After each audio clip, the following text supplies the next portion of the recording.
Muy bien, arrancamos con el segundo tema del curso, que es el tema dedicado a la dinámica, y vamos a hablar de las famosas tres leyes de Newton, que en principio todo el mundo sabe enunciar, pero muchas veces no se interpretan bien.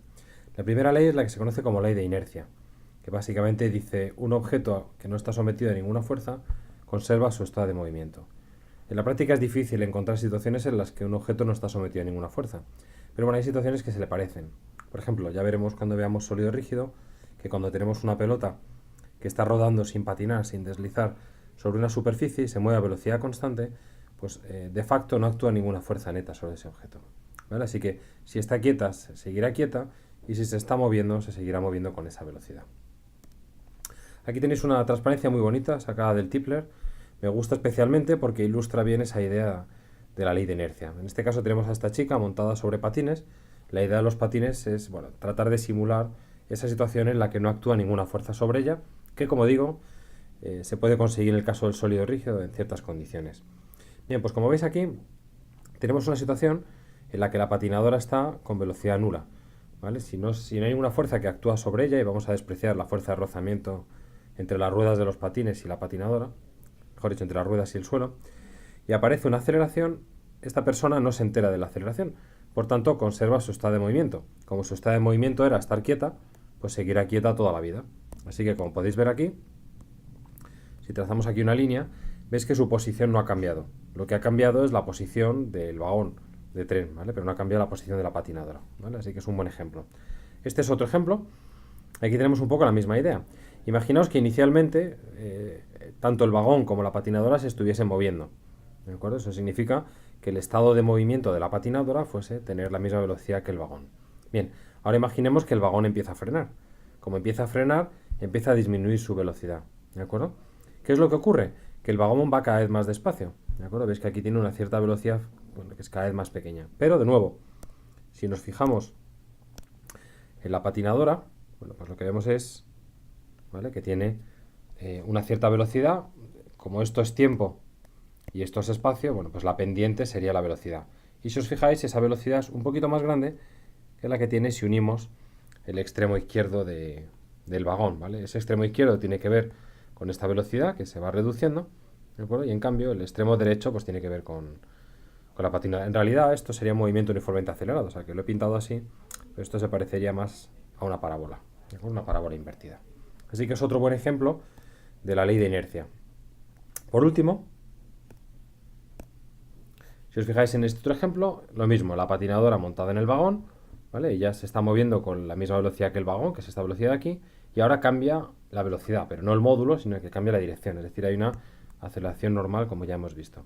Bueno, pues evidentemente el tren gira, pero si os fijáis en la patinadora, bueno, pues sigue esta línea recta, ¿vale? Que como veis indica que si se estaba moviendo con una cierta velocidad en una cierta dirección, se mantiene en esa dirección. Así que esta transparencia es muy bonita, como digo, porque ilustra bastante bien esa ley de inercia. Bien, eso es relativo a la primera ley.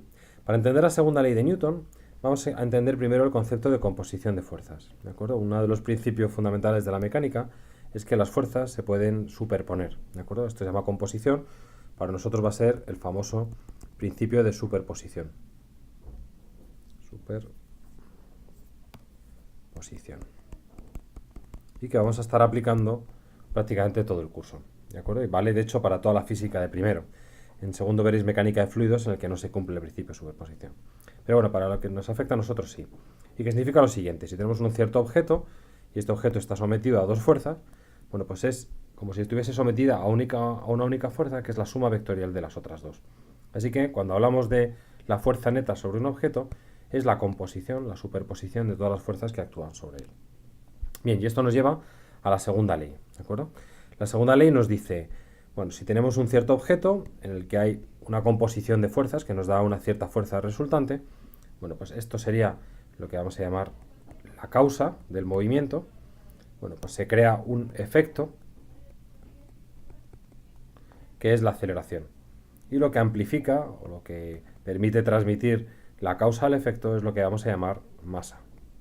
En realidad el término correcto sería la masa inercial, ¿vale?, para distinguirla en principio de la masa gravitatoria, aunque en la mecánica newtoniana son la misma masa. Bueno, pues a lo que vamos. ¿Cómo hay que interpretar la segunda ley de Newton? Pues lo que nos dice es, la única aceleración que ve el objeto es consecuencia de la suma de todas las fuerzas que actúan sobre él. Así que muchas fuerzas sobre un solo objeto crean una única aceleración. Por eso vuelvo a esa idea de causa y efecto. ¿De acuerdo? Causa, la fuerza. Efecto, la aceleración. En la práctica, nosotros en muchas ocasiones, por simplicidad, elegiremos un sistema de referencia en el que tendremos una cierta dirección. Esta U puede ser una dirección, el eje X, el eje Y, o la dirección tangencial o la dirección normal. Entonces, como digo, en ocasiones, la ley de Newton, la segunda, la descompondremos en cada uno de los ejes. Así que haremos algo así como el producto escalar por un vector unitario en esa dirección, tanto del vector fuerza como del vector aceleración. Y trabajaremos con esta versión, una por cada eje o una por cada dirección interesante, que nos dice que la resultante de todas las fuerzas proyectadas en la dirección U es igual a la masa por la aceleración proyectada en la dirección U. Bien, antes he hecho un comentario un poco oscuro sobre la masa. ¿Vale? En principio uno podría tener dos masas, la masa que aparece en la ley de Newton y también la masa que aparece en la gravedad. De hecho, bueno, si habéis visto en bachillerato, esta G en realidad, bueno, este M por G en realidad tiene que ver con la fuerza de atracción entre la masa de la Tierra cuando sustituimos el radio de la Tierra, la masa de la Tierra y la constante de la gravitación universal, ¿vale? Todo esto es G. Pero bueno, a lo que voy, que en la práctica el peso es un tipo particular de fuerza que es proporcional a la gravedad. Así que si solo tenemos un objeto sometido a la gravedad, ¿vale? Solo hay una fuerza, que es el peso, y por tanto la aceleración será simplemente la acción de la gravedad. ¿Por qué le dedicamos tiempo a esto? Bueno, primero para distinguir. La masa, he dicho, tanto aquí como aquí, es lo que amplifica o es lo que traslada la causa al efecto. ¿De acuerdo? Y el peso es un tipo particular de fuerza que tiene que ver con los campos gravitatorios. Bien, y llegamos a la tercera ley, que probablemente es la más difícil y la que más problemas crea, ¿vale? Que es lo que se llama principio de acción y reacción. Y lo que nos dice es lo siguiente: si un objeto ejerce una fuerza sobre otro objeto, bueno, pues el vector fuerza de A sobre B es el vector fuerza de B sobre A cambiado de signo, ¿de acuerdo? Y lo importante aquí no es tanto, bueno, es el sentido, por supuesto, pero sobre todo la idea del módulo, ¿vale? La fuerza de B, vamos a ponerlo aquí en inglés, sobre A en módulo es igual a la fuerza en módulo de A sobre B. Y esto es importante porque no es nada intuitivo.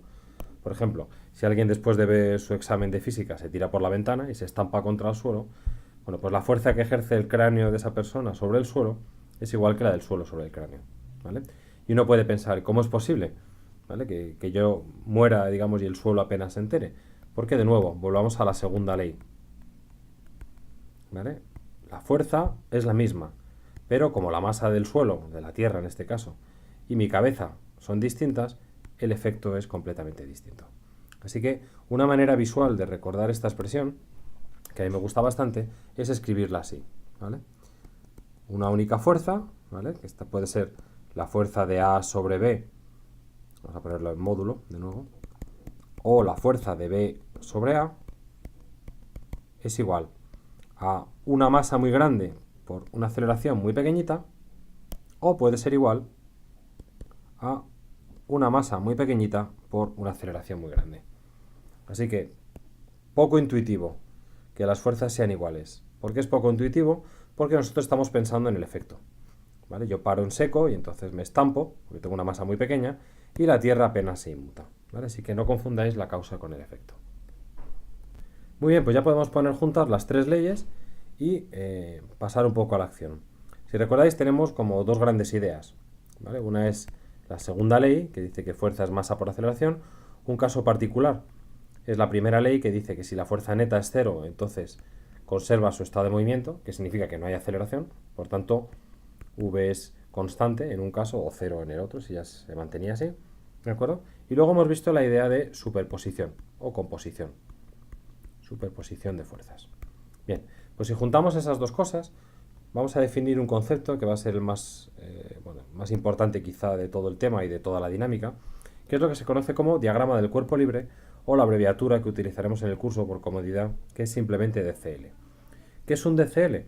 Bueno, pues es para cada objeto, de manera independiente, lo que vamos a hacer es dibujar las fuerzas únicamente que actúan sobre ese objeto, ¿de acuerdo? En un cierto sistema de referencia, que puede ser el más conveniente, puede ser x e y, o puede ser tangencial normal, o puede ser incluso relativo, ¿vale?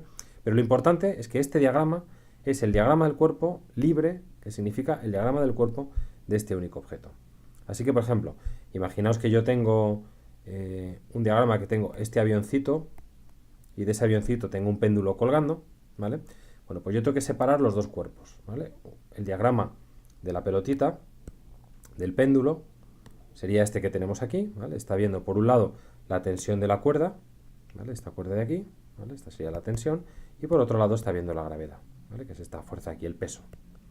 Y si hiciésemos el diagrama del cuerpo libre del avión, pues veríamos otra cosa distinta, ¿vale? Este sería el avión.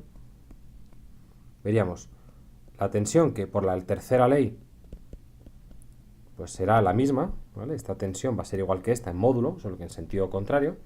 Y por otro lado tendremos el peso del avión, la masa del avión por la gravedad.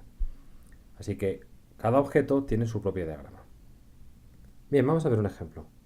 ¿Vale? Imaginaos que tenemos un caminito y aquí tenemos dos objetos, uno de masa M1 y otro de masa M2, ¿vale? Unidos por una cuerda. Y ahora tenemos una fuerza externa que vamos a llamar una fuerza F, ¿vale? Que en principio vamos a suponer que es constante. Muy bien, esto me queda circular, pero bueno, esto es una cajita. Bien, y ahora imaginaos que nos dicen, bueno, pues dada esta fuerza, que es un dato, y conocidas las masas M1 y M2 de los objetos, bueno, pues calcular la aceleración de cada objeto y la tensión de la cuerda que los une. Tensión de la cuerda, ¿vale? Que es esta de aquí. Bueno, un pequeño inciso. Cuando veamos una cuerda, ¿de acuerdo? La cuerda tiene una cierta propiedad, y es que todo lo que toca, o aquellos puntos en los que toca, crea una fuerza de tracción. Es decir, si esto está conectado en este punto, pues aparece una fuerza de tracción que en módulo es igual en todos los puntos, pero que siempre es de tracción, como digo, ¿vale? O sea, en este punto tira hacia allá, ¿vale? Bien, esto es un caso particular de la ley de acción y reacción, pero que se cumple para todos los puntos de la cuerda. O sea, si yo aquí conectase ahora algo, ¿vale? O me fijase en este punto, pues también vería una tensión para allá que es la misma que la tensión que ve para allá, ¿vale? Bueno, con este breve inciso ya podemos pasar a plantear cualquier problema. En este curso os recomiendo que sigáis un método, marca patentada, ¿vale? Que es un método de 6 pasos, que de momento solo vamos a ver, para empezar, el 1, el 2 y el último paso. El primero es empezar siempre por el diagrama del cuerpo libre. El segundo es escribir la ley de Newton, ¿vale? Para cada diagrama y para cada eje, cada dirección, vamos a tener una ecuación. Y en el último paso vamos a hablar de ligaduras y vamos a conectar con el tema 1, con el tema de cinemática, ¿vale? Solo cuando sea necesario. Muy bien, pues vamos a ver cómo funciona este método para este ejemplo. Recordad lo que decía, la idea más importante del tema. Yo me fijo aquí, una especie de campo de fuerza, un campo, ¿vale?, misterioso que rodea ese objeto, y ahora digo, vale, ¿qué es lo que toca a ese objeto? ¿Vale? Pues vamos a hacer aquí una copia. A ese objeto le toca la tensión de la cuerda, esta fuerza externa F, y luego aquí hay un contacto con el suelo, que vamos a llamar N2, y de su centro de masa, que ya veremos lo que es, bueno, aparece el peso, ¿de acuerdo? La fuerza de la gravedad. Muy bien, vamos con el segundo objeto. Tendrá una cierta masa 2, perdón, el objeto 1, ¿vale? Este es el 2, y este verá, voy a pintarlo en otro color para que lo veáis mejor.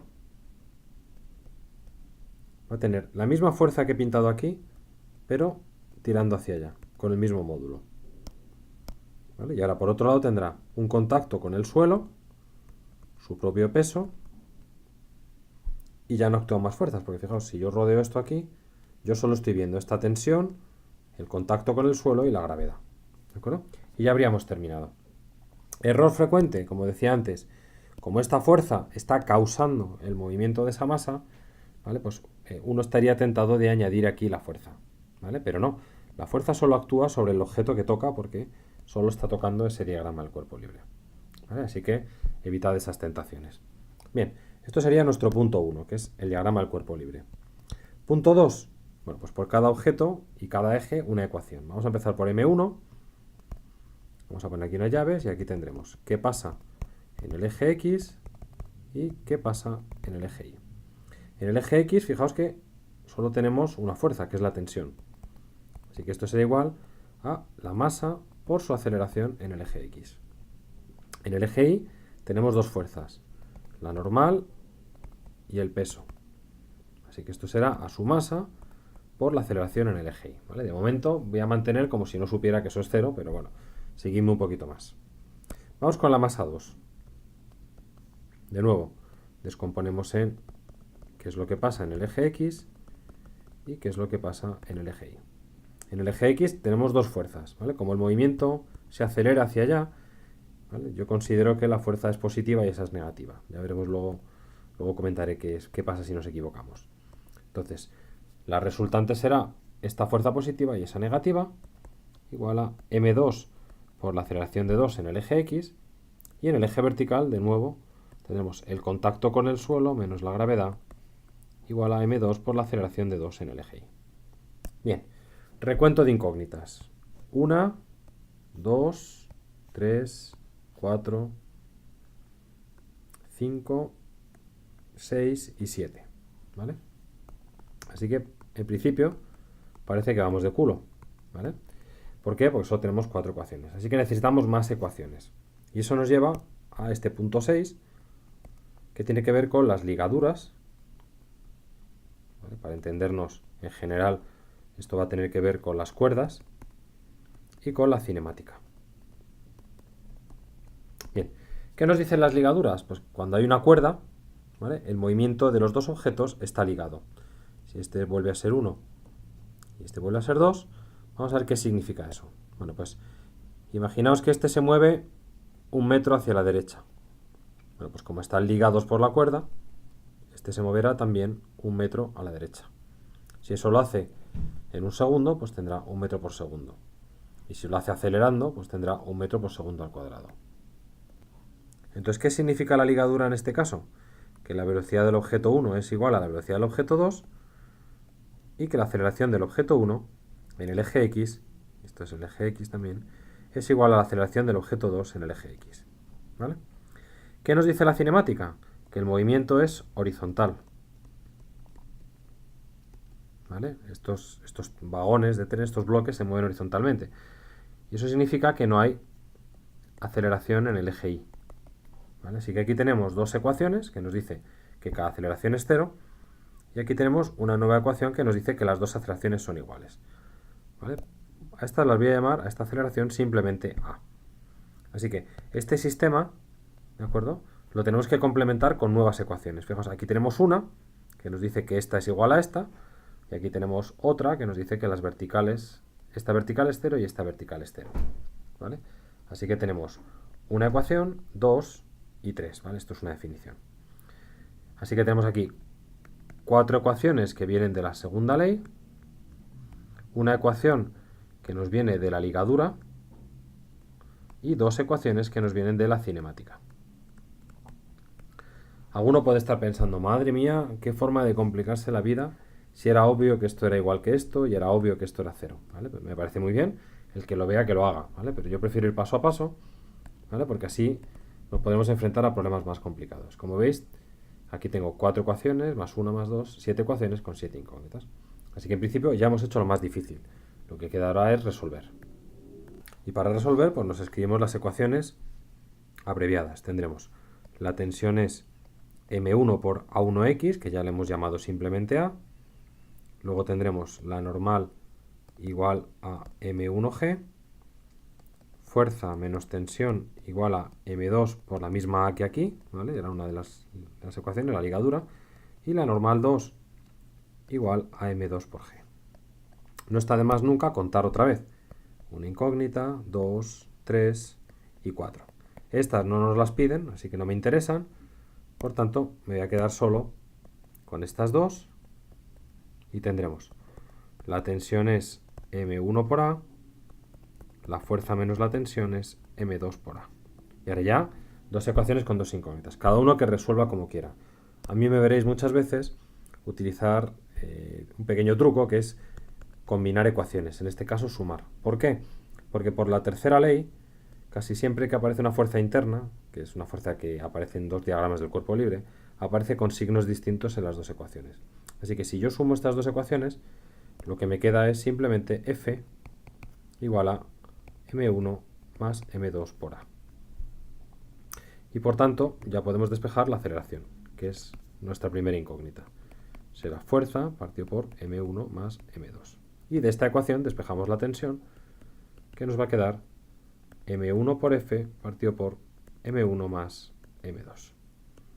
Y ya está. Problema resuelto, porque ya tenemos las dos cosas que nos estaban pidiendo. Bien, llegado a este punto, bueno, pues el conformista se va y el inconformista como yo, pues le gusta comprobar si lo que ha hecho tiene sentido. Así que vamos a hacer un par de comprobaciones, ahora sí con números romanos. La primera siempre tiene que ver con ver si las dimensiones son razonables, y la segunda es lo que voy a llamar, bueno, casos extremos o casos particulares, ¿vale? Vamos con la primera. Fijaos, vamos a ver las dimensiones. Esto es una aceleración y esto es fuerza partido por masa, ¿vale? La suma de dos masas es una masa, luego esto está bien dimensionalmente, no podría sumar masa más fuerza, ¿vale? Tiene que ser masa más masa, ¿vale? Así que por este lado bien, y por otro lado fuerza partido por masa es aceleración, ¿vale? Así que esta ecuación está bien. ¿Y esta otra qué tal? Pues aquí tenemos masa más masa, masa entre masa más masa es adimensional, por tanto las dimensiones de T son las de F. Como ambas son fuerzas, pues ya está. Así que el test de las dimensiones lo hemos pasado. Vamos con casos extremos o casos particulares. Por ejemplo, si yo mantengo las masas y aumento la fuerza, ¿vale? Tiro con más fuerza, pues lo que me dice esta ecuación es que la aceleración aumenta. Lo cual es lo que estoy viendo aquí, ¿vale? Más fuerza implica más aceleración. Así que perfecto. También, si mantengo la fuerza, pero cada vez tiro con... o sea, tengo que tirar de más masa, arrastro más masa, pues me sale una aceleración más pequeña, es lógico, ¿no? Si tengo que tirar de un banco y en el banco hay una persona, pues evidentemente no lo puedo acelerar tanto con la misma fuerza. Y aquí pasa un poco lo mismo, ¿vale? Si la fuerza es grande, pues entonces la tensión es grande. Si la fuerza es pequeña, la tensión es pequeña. Y luego, ¿por qué aparece aquí M1 y aquí M1 más M2? Porque la fuerza F en realidad solo actúa sobre dos, ¿vale? Pero tiene que arrastrar los dos objetos. Por eso este M1 más M2 tiene que ver con esta fórmula de arriba. Estoy arrastrando estas dos masas. Pero a la tensión solo le afecta lo que tira de ella. Es decir, si yo cortase esto, pues se acabaría la tensión, ¿vale? Porque estoy arrastrando de este otro. Si hubiese otro vagón, pues esta tensión tiraría de este y esta tensión tendría que contabilizar esas dos masas.